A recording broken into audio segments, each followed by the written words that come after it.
Tetapi sebenarnya demokrasinya itu sendiri memiliki banyak kekurangan. Memang demokrasi jika dibandingkan dengan sistem politik yang lain seperti otoritarian, lebih-lebih totalitarian, itu lebih baik.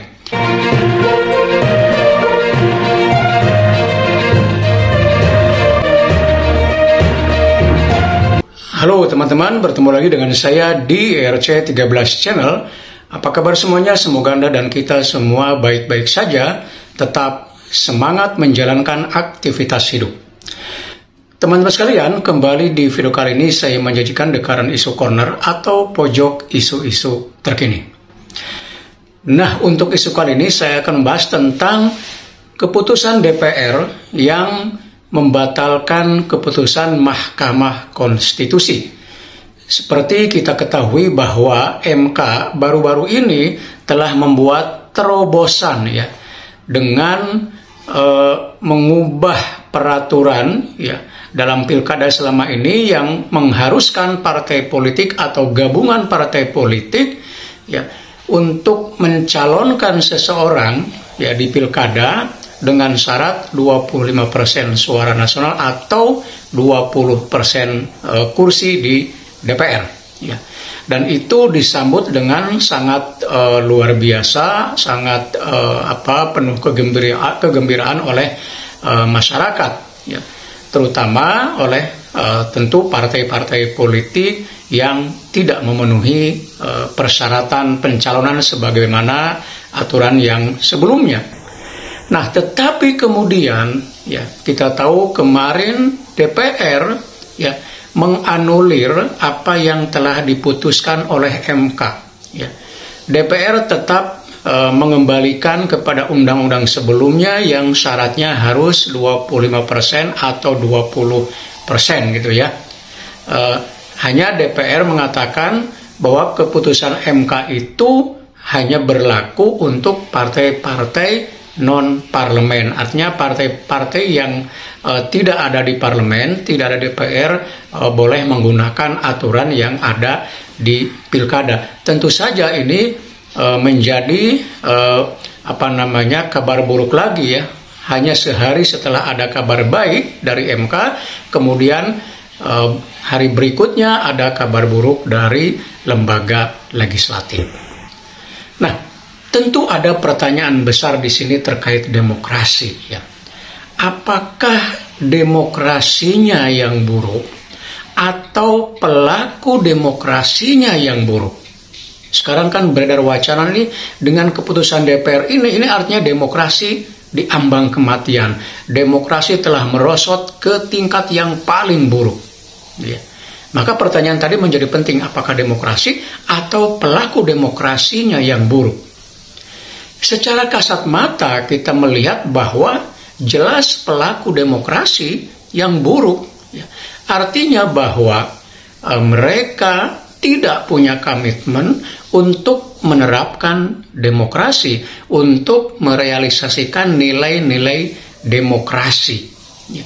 Artinya bahwa para politisi di negeri ini sesungguhnya mereka melakukan sesuatu yang bertentangan dengan demokrasi itu sendiri.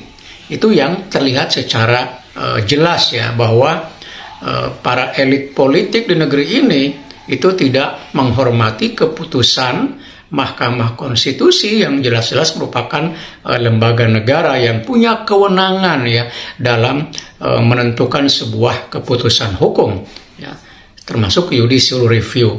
Dan keputusan MK seperti banyak dibicarakan sifatnya final dan mengikat. Nah, ini artinya kan harus dihormati oleh lembaga politik lainnya termasuk DPR.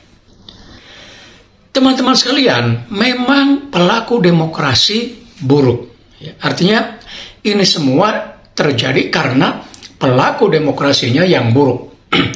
Tetapi sebenarnya demokrasinya itu sendiri memiliki banyak kekurangan.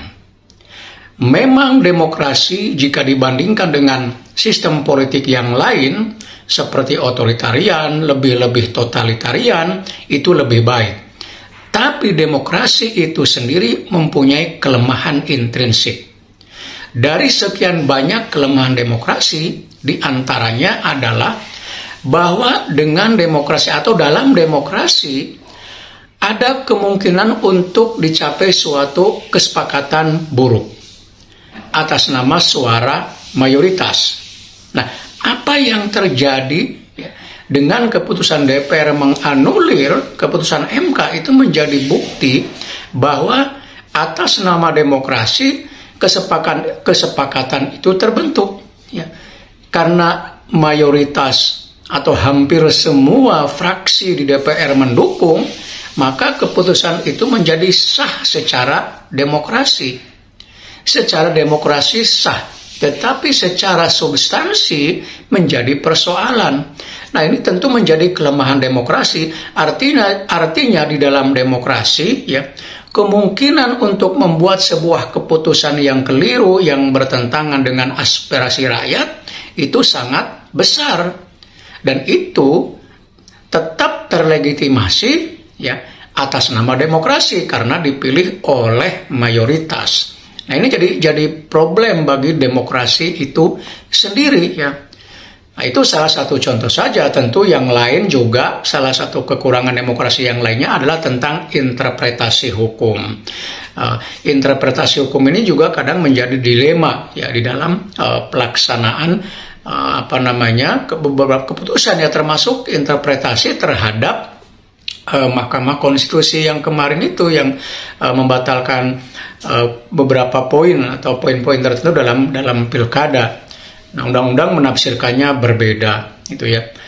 Kasus misalnya tentang usia ditafsirkan bahwa MA pernah menafsirkan bahwa minimal usia 30 tahun itu terhitung sejak pelantikan. Sementara MK menghitungnya dari mulai pendaftaran. Nah, ini interpretasi hukum seperti ini itu sangat sering terjadi di negara dengan sistem demokrasi, dan mungkin ada cukup banyak yang lainnya. Jadi sekali lagi bahwa selain pelaku demokrasinya yang memang tidak punya komitmen, ya, terhadap pelaksanaan nilai demokrasi, tetapi demokrasinya itu sendiri mempunyai banyak kelemahan, mempunyai banyak kekurangan yang, ya, harus diperbaiki. Entah mungkin ada sistem politik yang lain yang lebih baru dari demokrasi, atau demokrasi itu sendiri dimodifikasi sedemikian rupa dan lain sebagainya. Demikian teman-teman, mudah-mudahan manfaatnya. Sampai bertemu kembali di video berikutnya. Tetap semangat.